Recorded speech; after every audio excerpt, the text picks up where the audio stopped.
नमस्कार, आदाब, सत श्री अकाल। दोस्तों,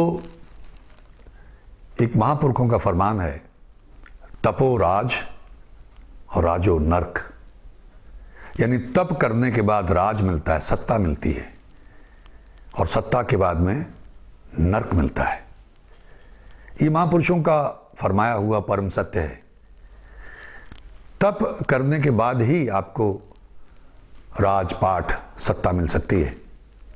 लेकिन सत्ता मिलने के बाद में से अंग्रेजी में कहावत है, power corrupts, absolute power corrupts absolutely. तो जब सत्ता आ जाती है तो दिमाग में चली जाती है, अहंकार आ जाता है, आदमी गुमराह हो जाता है। ऐसे एडवाइज़र मिल जाते हैं, सलाहकार मिल जाते हैं, जय जयकार करने वाले मिल जाते हैं, तो आपको एक तरह से वो भगवान बना देते हैं। तो चाहे कोई भी हो, सत्ता में हो, मंत्री हो, मुख्यमंत्री हो, प्रधानमंत्री हो, राजा हो, वो गुमराह हो जाता है। फिर वो अत्याचार करना शुरू करता है, अन्याय करना शुरू करता है, अनदेखी करता है। तो वो जो अत्याचार और अन्याय होता है, तो उसमें क्या होता है कि लोग बद्दुआएं देने लगते हैं। ये दुर्बल को ना सताइए जाकी मोटी हाय, मरे चाम की श्वासों लौ भस्म हो जाए।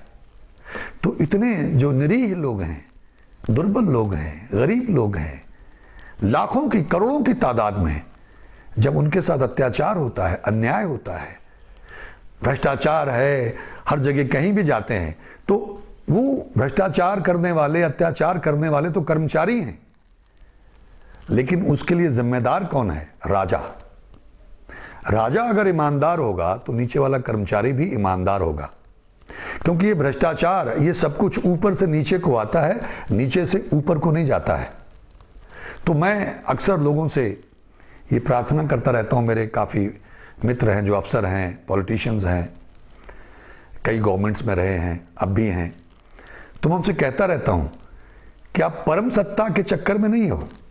ये 5 साल के बाद में सत्ता चली जाती है, लोग गालियाँ देते हैं, थूकते हैं, और हमारे सियासतदानों ने तो झूठ बोल बोल के अपना ये हाल कर लिया है कि कोई सियासतदान सच भी बोल रहा हो तो लोग कहते हैं साला यार सियासी आदमी है, झूठ बोल रहा होगा, कैसे विश्वास करें।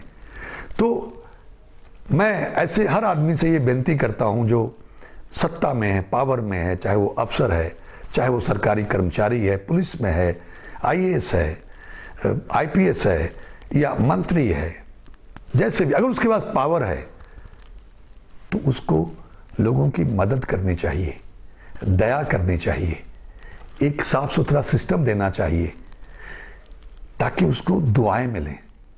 जब दुआएं मिलेंगी तो नर्क में नहीं जाएगा, दोबारा राजा बन जाएगा, हमेशा के लिए राजा बन जाएगा। लेकिन अगर, जैसा अक्सर आप सबने होते हुए देखा, हम सब लोग भुक्तभोगी हैं, आज भी अगर हमारे देश के हालात देखें, या 70-72 साल से हम लोग देख रहे हैं, तो कितना भ्रष्टाचार है, कितनी बुरी हालत है। आप किसी भी सरकारी दफ्तर में चले जाएं, कहीं भी, तो ये लोगों की आदत पड़ गई, यथा राजा तथा प्रजा। जैसा राजा होता है वैसी प्रजा हो जाती है। तो लोगों को लगता है बिना पैसे दिए काम होगा नहीं। और मुझे लोग ऐसी ऐसी मिसालें देते हैं कि उप मुख्यमंत्री की सिफारिश लेके आए, लेटर लेके आए, होम सेक्रेटरी का लेटर लेके आए, एक निर्माण विभाग में कोई IAS अफसर थे यूपी में, ये पुरानी बात है, तो उसने वो लेके डस्टबिन में डाल दी लेटर पढ़ के, और बदतमीजी से बात की। तो उनको किसी ने कहा था कि ये पैसे का पीर है, पैसे जरूर लेके जाना। तो उसने एक लिफाफे में एक गड्डी उनके सामने की, तो कहना इसमें क्या है? तो उन्होंने कहा देख लीजिए। उसने देखा तो उसमें 5,000 थे, पुरानी बात है। उसने ड्रॉर में रखा, घंटी बजाई और कहा कॉफ़ी पियेंगे या जूस? तो उन्होंने कहा जो मर्जी आप पिला दें। चलो कॉफ़ी पिलाते हैं। और कहा अरे भाई इनकी फाइल देखो, यहाँ है क्या? कहले हाँ जी है। और उसने कुछ ही देर में उसका सारा काम करके उसके हाथ में पकड़ा दिया और कहा आगे के लिए कभी भी कोई काम हो तो किसी के पास मत जाना, मेरे पास आना सीधे। ये मैंने एक मिसाल दी, ऐसी करोड़ों अनगणित मिसालें हैं। तो इसके लिए जिम्मेदार कौन है? अगर कुछ अच्छा काम होता है तो उसका श्रेय किसको जाता है? राजा को, जो सत्ता में है उसको। तो जो बुरा हो रहा है उसका डिस्क्रेडिट किसको जाएगा? उसी को। तो कितनी सारी बद्दुआएं लोग देते हैं, गालियां देते हैं, थूकते हैं, उनकी आत्मा से बद्दुआ निकलती है। वो अगर दुआ निकले तो पहाड़ को हटा सकती है, लेकिन बद्दुआ निकले तो सब कुछ भस्म कर सकती है, राख कर सकती है। तो इसीलिए महापुरुषों ने कहा कि तपो राज और राजो नर्क, क्योंकि आप अत्याचारी हो जाते हैं, आप गुमराह हो जाते हैं। Absolute power corrupts absolutely. इतनी सत्ता आ गई, आपको कोई डर भय नहीं रहा, आप अपने आप को भगवान समझने लग गए। तो मैं हर उस आदमी से जिसके पास थोड़ी भी पावर है, उसके पास पुण्य कमाने का मौका है, अन्यथा हम सब बर्बाद हैं। वो बेईमानी का पैसा, वो अत्याचार का पैसा जिसमें ढेर सारी बद्दुआएं हैं, वो फलेगा नहीं, वो किसी न किसी तरह से निकलेगा।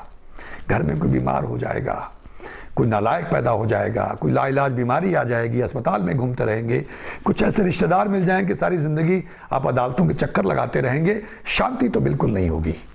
कोई गुजर जाएगा, कोई लूला लगड़ा पैदा हो जाएगा, कष्ट रहेगा। ये समझ में नहीं आएगा क्यों हो रहा, नहीं इसलिए हो रहा है कि आप जहर लेके आ रहे हैं घर में, आप लोगों की बद्दुआएं इकट्ठी कर रही हैं। मैं कई अफसर मित्रों से जब मिलता हूं तो उनसे कहता हूं कि आप पास तो सुनहरी मौका है पुण्य कमाने का, महापुण्य कमाने का।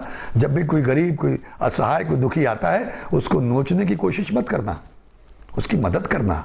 जाते जाते पता नहीं वो कौन सी दुआ दे जाए दिल से आपको, आप तो उसके लिए भगवान हो जाएंगे कि वो दुआ आपके हमेशा काम आएगी। और जो 1000, 2000, 5000, 10,000 आपको देगा, वो तो जहर है, वो तो बहुत बुरी तरह से निकलेगा। इसलिए मैं कहीं पढ़ रहा था, किसी दूसरे लेवल पे, यानी चौथे, उसको 7 लेवल बताते हैं ऊपर, उस चौथे या 5वें लेवल की किसी आत्मा ने एक किताब लिखवाई है, a world beyond, Ruth Montgomery की। उसमें ये कहा गया है कि जो हिटलर था, उसने इतना अन्याय किया, ईश्वर ने उसको पता नहीं कितनी गहरी खाई में, कहां किन गहरे अंधेरों में कितने युगों के लिए डाला है। उसकी रूह को, उसकी आत्मा को, उसको इतना बड़ा नर्क, इतनी बड़ी पीड़ा झेलनी होगी युगों युगों तक, क्योंकि उसने इतना अन्याय किया, इतनी बद्दुआएं ली। अब उसी मिकदार में हमको भी सोचना है, अगर हम भी कोई गुनाह कर रहे हैं, ज्यादती कर रहे हैं, धोखाधड़ी कर रहे हैं, अत्याचार कर रहे हैं, भ्रष्टाचार कर रहे हैं, सत्ता में आके, पावर में आके, छोटी पावर, बड़ी पावर, तो उसी हिसाब से हमको भी सजा मिलेगी। तो फिर क्या हासिल किया? तब किया था। कई बार मैं कहता हूं कि हमारे नेताओं की ज्यादातर, कुछ योग्य भी हैं, ईमानदार भी हैं, लेकिन बहुत थोड़े, मुश्किल से 1-8% होंगे। तो जो भ्रष्ट लोग हैं, अगर आप देखें, उनकी अकल को देखें, उनमें से अनपढ़ लोग ज्यादा हैं, क्रिमिनल केसेस वाले ज्यादा हैं, तो उनकी अकल तो नहीं है, काबिलियत तो नहीं है, बेईमान भी हैं, भ्रष्टाचार भी करते हैं, लेकिन फिर भी ये सत्ता में कैसे हैं? मैं अक्सर ये देखता हूं, बहुत सालों से ये सोचता आया हूं। तो फिर लगता है उन्होंने तप किया होगा। जैसे राक्षस होते थे तो राक्षस तप कर लेते थे, और तप करने के बाद में बड़ी हस्तियां, बड़ी शक्तियां हासिल कर लेते थे। भस्मासुर का किस्सा सबको मालूम है, हिरण्यकश्यप राजा थे, उनका मालूम है। यानी उन्होंने तो भगवान को भी मुसीबत में डाल रखा था वरदान ले लेके। तो तप करने के बाद आपको सत्ता मिल जाती है, राज मिल जाता है। ये जरूरी नहीं है कि आप नेक हों, आप लायक हों, आप काइंड हार्टेड हों, आप योग्य हों, ऐसा जरूरी नहीं है। फिर जैसे कर्म हम लोग करते हैं, अगर लोगों ने बुरे कर्म किए हैं, पाप कर्म किए हैं, तो फिर ईश्वर हमको सजा देने के लिए वैसा ही राजा चुनता है, वैसा ही राजा भेजता है। तो ये जो कुछ भी हो रहा है, या जो पहले हुआ, उसके लिए हम खुद भी जिम्मेदार हैं। प्रत्यक्ष रूप में हम जिस तरह के लोगों को चुनते हैं, वोट डालते हैं, इस तरह से जिम्मेदार हैं, लेकिन हमारे को कर्म भी जिम्मेदार है। क्योंकि हम अगर दुष्ट हैं, पापी हैं, हम अगर ईश्वर का नाम नहीं जपते, दयालु नहीं है, काइंड नहीं, किसी का भला नहीं करते, ईमानदारी से अपना काम नहीं करते, तो फिर ईश्वर ऐसे ही शासक भेजता है जो हमको सजा देते हैं। ईश्वर के सजा देने के अनेकों ढंग हैं, अनेकों तरीके हैं, उसके अनेकों चेहरे हैं, अनेकों हाथ हैं, उसका कोई चेहरा नहीं, उसका कोई हाथ नहीं। तो किसी ऐसे को भेज देता हमको सजा देने के लिए, तो हम यहां रहते हुए भी हमारा जीवन नर्क बन जाता है, नर्क से बदतर हो जाता है।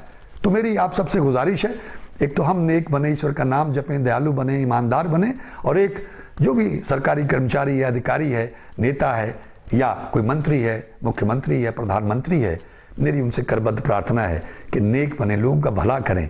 तो फिर ये सत्ता टेम्परेरी नहीं रहेगी, 5 साल के बाद आपको खतरा नहीं रहेगा, फिर परम सत्ता के मालिक हो जाएंगे, आपको परम सत्ता से नवाज देगा मालिक। आप हमेशा मंत्री, प्रधानमंत्री, मुख्यमंत्री सब बनते ही रहेंगे, क्योंकि आप सेवा कर रहे हैं और आपको अनेकों दुआएं मिल रही हैं। लोगों ने दुआएं दी हैं, वो यहां भी काम आएगी और वहां भी काम आएंगी। मैं उम्मीद करता हूं कि मेरी बात कुछ लोगों की पकड़ में आई होगी। ईश्वर हम सबका भला करे। नमस्कार, जय हिंद, जय भारत।